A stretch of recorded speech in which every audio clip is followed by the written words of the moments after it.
What's up, boys?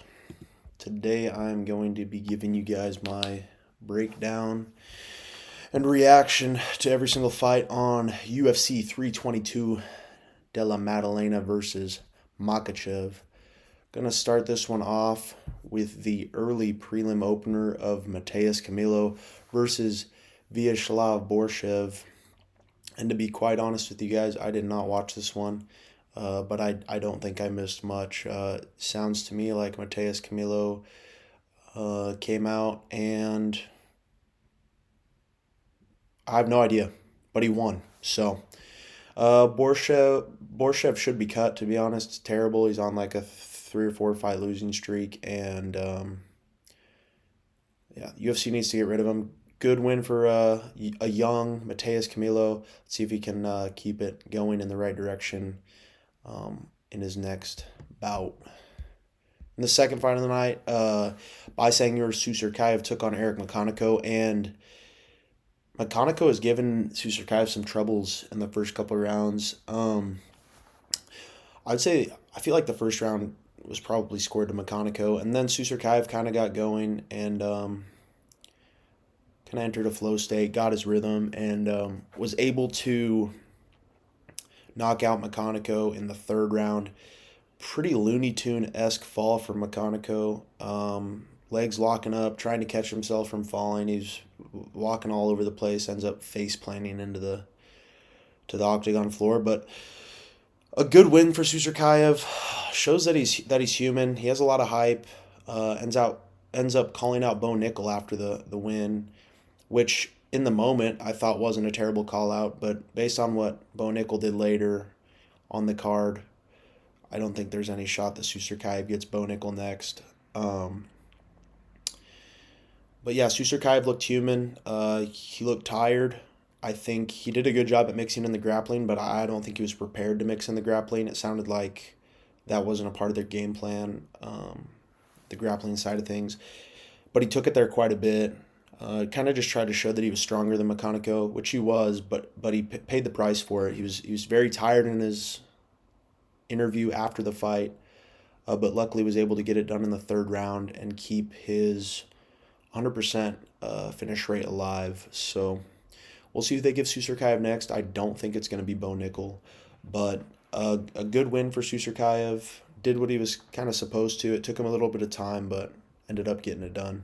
Next up, Fatima Klein versus Angela Hill. This was actually a pretty good fight. Fatima Klein dominated the whole time, and you know what? Angela Hill is... That's hard to do that to Angela Hill. Not a lot of people can. And so for Fatima Klein to come out, look dominant. I remember she landed a head kick at the end.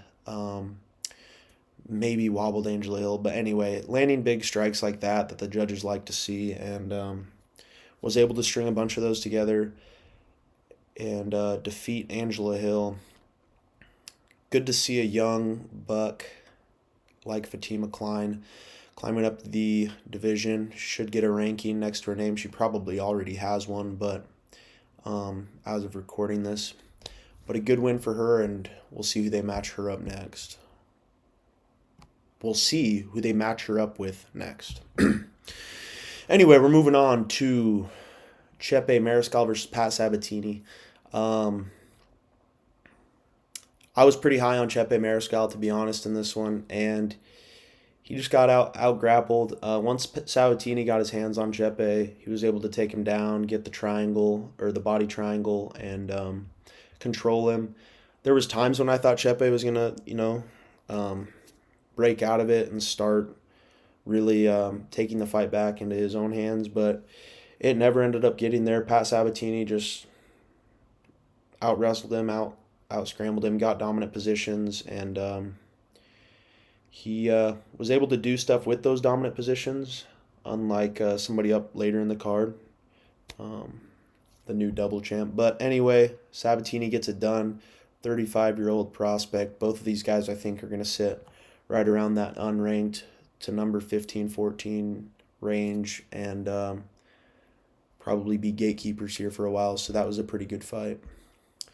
Next up, we got Kyle Daukaus versus Gerald Meerschaert. And to be honest, In the last video, I talked about a Gerald Meerschaert title run, possibly if he won. However, I did pick Kyle Daukaus, and he got it done quick and easy. Dropped Gerald Meerschaert and snatched up the Darce choke, which was pretty sick considering his nickname is the Darce Knight. That was a fun finish to watch. Kyle Daukaus uh, seems to be the real deal here in his second stint in the UFC, and so I'm definitely interested to see who they give him next, if he'll float around the outside of the rankings, maybe get a shot at the rankings, but hopefully he keeps getting competitive fights with good, experienced guys and continues to win and stay undefeated in the second stint in the UFC. We're going to move on to Malcolm Wellmaker versus Ethan Ewing. Ethan Ewing took the fight on 2 days' notice. I think flew in, weighed in. The fight was at featherweight, which these guys are both bantamweights, but took the fight on 2 days' notice and fought just this last weekend before UFC 322 in Uriah Faber's promotion and got a finish, I want to say. And he came out very strong in this fight. Malcolm Wellmaker was kind of soaking in the limelight a little too much, I think. Kind of, trying to get style points, taking in the crowd. It was supposed to be his moment. And to be honest, he probably overlooked this prospect who was coming in on just a couple days' notice. But Ethan Ewing, took the opportunity by the horns and just had a great fight. Outpointed Malcolm Wellmaker. Wellmaker couldn't really find anything. He might have stumbled Ethan Ewing once, but it's hard to put that big head down, and that's kind of sus. But he couldn't find the shot to put him away, even though Ethan Ewing has a fucking massive head. Ewing looked good though, and both of these guys should hopefully get pretty good matchups for their next fights. I don't think all the hype of Malcolm Wellmaker's gone, but losing that O definitely takes a big toll, and being that much of a favorite and not coming through on that big of a stage really sucks. So hopefully he can bounce back. But a great win for Ethan Ewing and a pretty cool story with him being on such short notice and such a big underdog. We'll move on to Tracy Cortez versus Erin Blanchfield. Besides the submission, not an insane performance from Erin Blanchfield.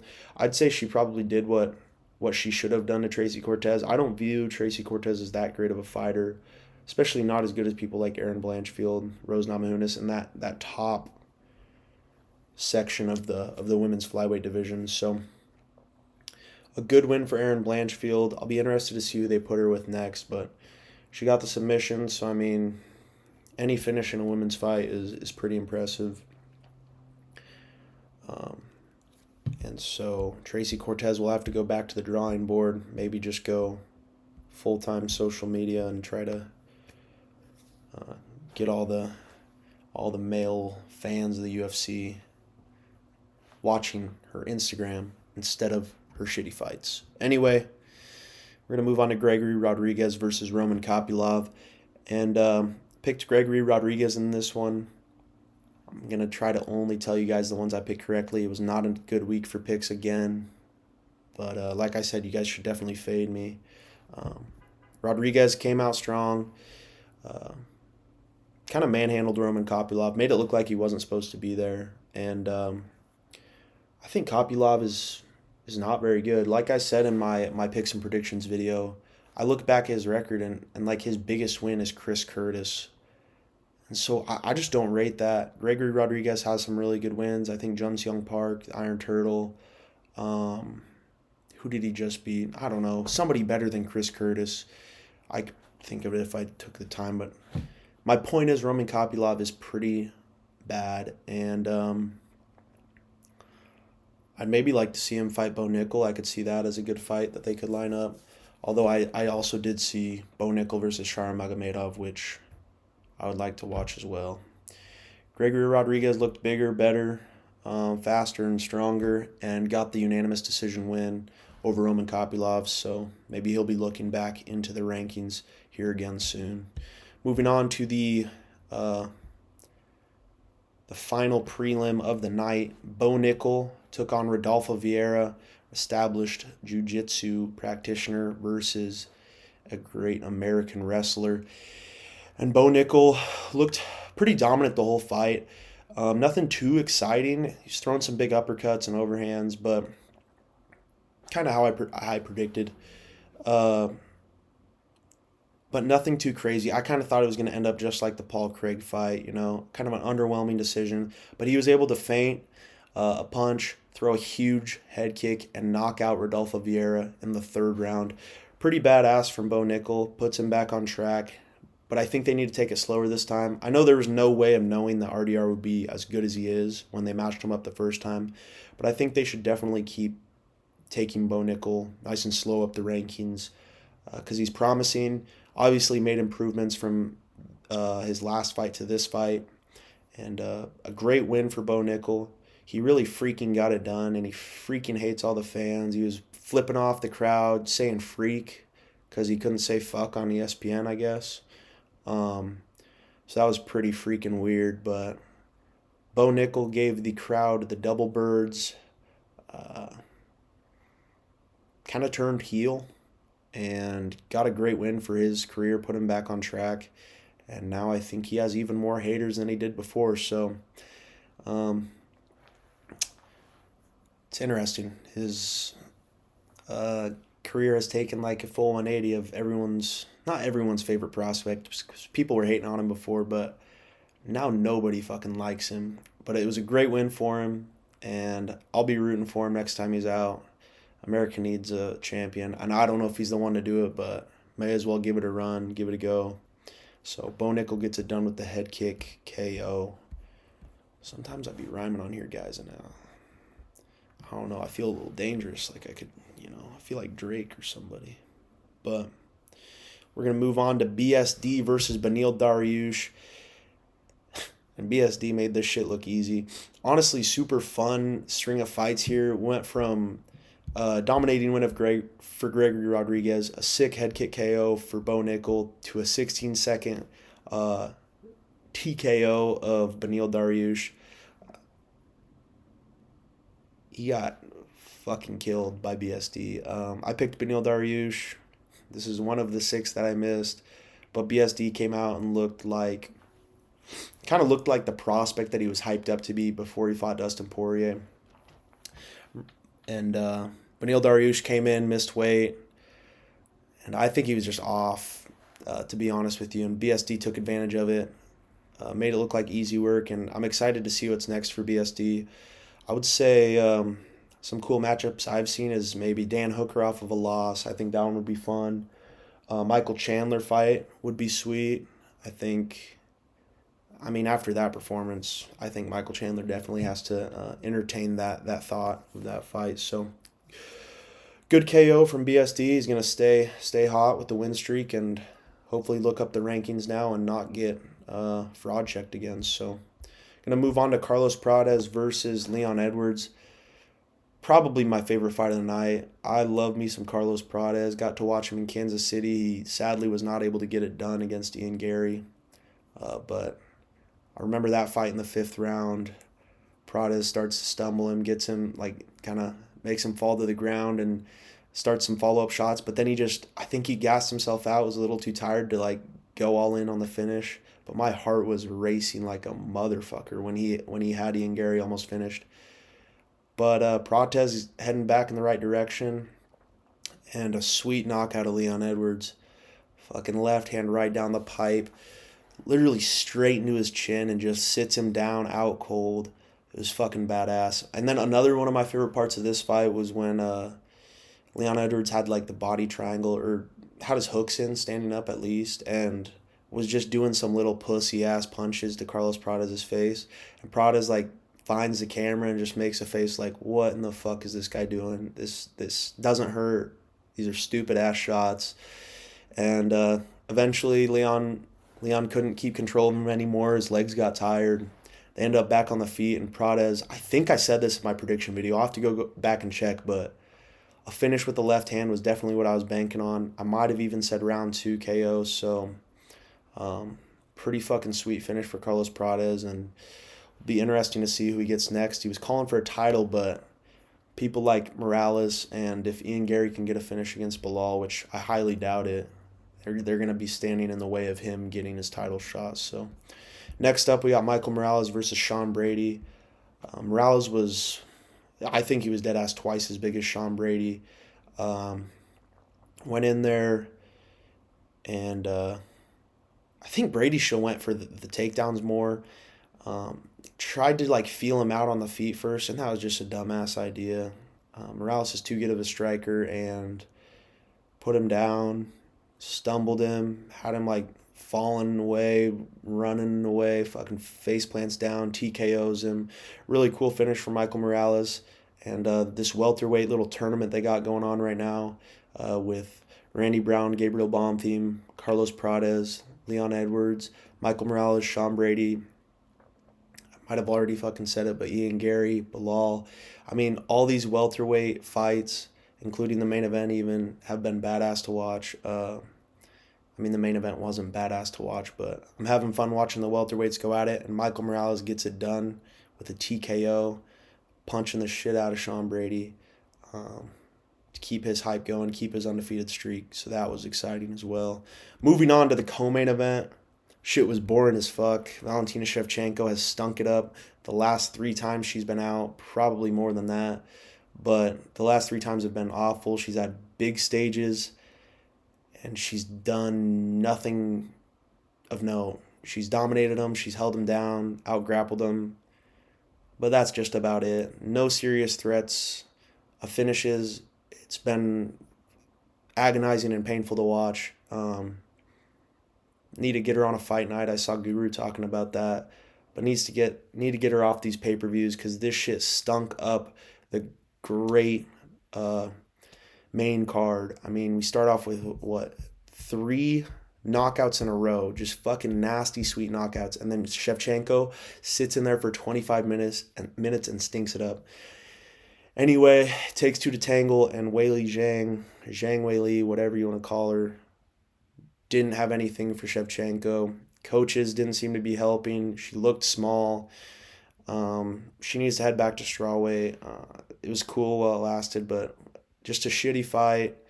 Shevchenko maybe cements herself as a GOAT, I'd say. I mean, she's winning. She's old and she's still winning, but such a boring, annoying fight. Probably a little more boring than the main event. But we'll move on to the main event. Islam Makachev defeats Della Maddalena by unanimous decision. This one was pretty boring as well. Islam Makachev showed dominance, showed he was stronger, better grappler. Della Maddalena failed to combat the stalling and holding on the ground from Islam Makachev. Little pitter-patter strikes from Makachev. No serious submission threats. It was just annoying. I mean, it was impressive to watch Islam Makachev go up a weight class and still be so dominant on the ground.